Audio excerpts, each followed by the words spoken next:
আসসালামু আলাইকুম ওয়া রাহমাতুল্লাহি ওয়া বারাকাতুহু। সম্মানিত ভাই বোন, মহান আল্লাহ তাআলা হলেন রাজত্বের মালিক, সার্বভৌমত্বের মালিক, আমার রব, আপনার রব আল্লাহ। আল্লাহ তাআলা যাকে ইচ্ছা ক্ষমতা দান করেন, যার কাছ থেকে ইচ্ছা ক্ষমতা ছিনিয়ে নেন। মহান আল্লাহ তাআলা যাকে ইচ্ছা সম্মানিত করেন, যাকে ইচ্ছা লাঞ্ছিত অপমানিত করেন।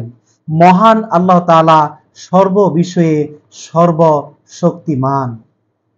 সম্মানিত ভাই বোন, একটি ব্যাপার আপনি লক্ষ্য করেছেন, বাংলাদেশে কোটা সংস্কার আন্দোলনের মধ্য দিয়ে যে বৈষম্য বিরোধী আন্দোলন শুরু হয়েছিল, ছাত্রছাত্রীরা এই আন্দোলন করেছিল যাতে করে কোটা সংস্কার হয়, যাতে করে মেধাভিত্তিক, মেধার ধারা মানুষ সরকারি চাকরি করার সুযোগ পায়।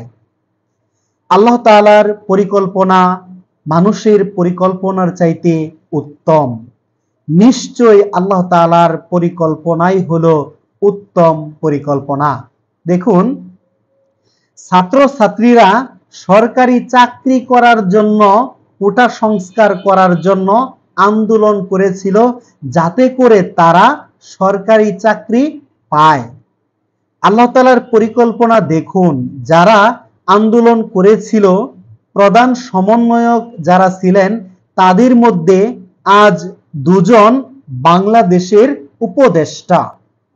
বাংলাদেশের উপদেষ্টা তারা আজ নিযুক্ত হয়েছেন। সরকারি চাকরি করতে চেয়েছিল, কিন্তু আজ তারা নিজেরাই বাংলাদেশের সরকার, মাত্র ৩-৪ দিনের ব্যবধানে। যিনি বাংলাদেশের সরকার ছিলেন, প্রধানমন্ত্রী ছিলেন, তিনি কখনো কল্পনাও করেননি তার ক্ষমতা এভাবে চলে যাবে। সম্মানিত ভাই বোন, এজন্যই ক্ষমতা একমাত্র আল্লাহ তাআলা দান করেন, ক্ষমতা আল্লাহ তাআলাই ছিনিয়ে নেন। আমরা সব সময় প্রায় ক্ষমতার অপব্যবহার করে থাকি।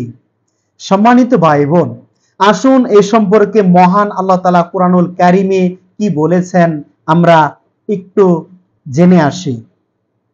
কুরআনুল কারীমে মহান আল্লাহ তাআলা ৩ নম্বর সূরা, সূরা আলে ইমরান, এখানে মহান আল্লাহ তাআলা বলেছেন, উলিল্লাহুম্মা মালিকাল মুলক, যে বলো, হে আল্লাহ, তুমি রাজত্বের মালিক, তুমি সার্বভৌমত্বের মালিক। এই রাজত্বের মালিক কে? এই রাজত্বের মালিক হলো আমার রব, আপনার রব আল্লাহ। আল্লাহ তাআলা বলেন, তুতিল মুলকা মান তাশাউ, তুমি যাকে ইচ্ছা রাজত্ব দান করো, তুমি যাকে ইচ্ছা রাজত্ব দান করো। ওয়া তানজিউল মুলকা মিম্মান তাশা, তুমি যার কাছ থেকে ইচ্ছা রাজত্ব ছিনিয়ে নাও। কত সুন্দর কথা! দেখুন, বাংলাদেশের প্রেক্ষাপটে আমরা দু চোখে দেখতে পেলাম এই আয়াতের প্রমাণ। তারপর মহান আল্লাহ তাআলা বলেন, ওয়াতুইজ্জু মান তাশাউ, তুমি যাকে ইচ্ছা সম্মানিত করো। আল্লাহ তাআলা যাকে ইচ্ছা তাকে সম্মানিত করেন। ওয়াতুযিল্লু মান তাশা, তুমি যাকে ইচ্ছা অপমানিত করো, লাঞ্ছিত করো।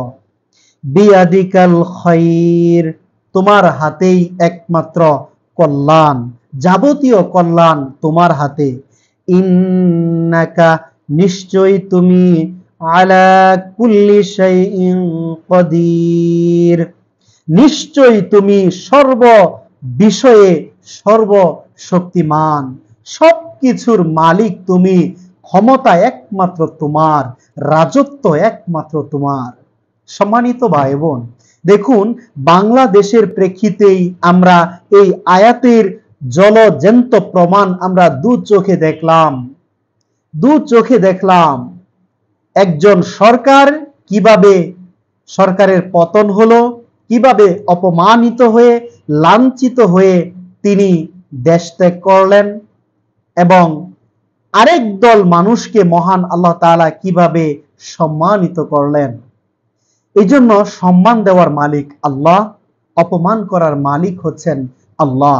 কিন্তু আমাদেরকে সব সময় খেয়াল রাখতে হবে আমরা যেন ক্ষমতার অপব্যবহার না করি, সময়ের সৎ ব্যবহার যেন আমরা করি, মুখের ভাষা যেন সব সময় সত্যের পক্ষে থাকে, সত্য কথা আমরা যেন সব সময় বলি, মিথ্যাকে আমরা সব সময় পরিহার করব।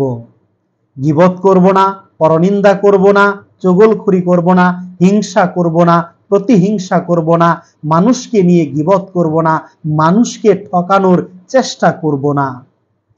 আমি যদি মানুষকে নিয়ে চিন্তা ভাবনা করি, মানুষের কল্যাণের জন্য কাজ করি, মানুষকে সুখে শান্তিতে রাখার জন্য আমি যদি কাজ করি, সৎ কাজের আদেশ আমি যদি মানুষকে করি, অসৎ কাজ থেকে আমি যদি মানুষকে নিষেধ করি, তাহলে মহান আল্লাহ তাআলা আমাকে হেফাজত করবেন, মহান আল্লাহ তাআলা আমাকে সাহায্য করবেন।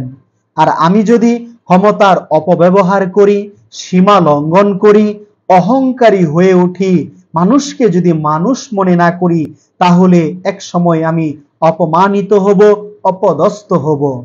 সেটা মহান আল্লাহ তাআলার পক্ষ থেকেই আসবে। শান্তি একমাত্র মহান আল্লাহ তাআলার পক্ষ থেকেই আসে, প্রশান্তি একমাত্র আল্লাহ তাআলার পক্ষ থেকেই আসে। আমরা পৃথিবীতে কিছু ক্ষমতা পেয়ে আমরা ক্ষমতার অপব্যবহার করি, যার জন্যই আমরা নিজেরা নিজেদের দোষে লাঞ্ছিত এবং অপমানিত হই। মহান আল্লাহ তাআলা আমাদেরকে কোরআনের এই আয়াত খুব সুন্দরভাবে বোঝার তৌফিক দান করুন, আমল করার তৌফিক দান করুন, উপলব্ধি করার তৌফিক দান করুন। আল্লাহুম্মা আমিন বিরহমাতিকা ইয়া আরহামার রাহিমিন।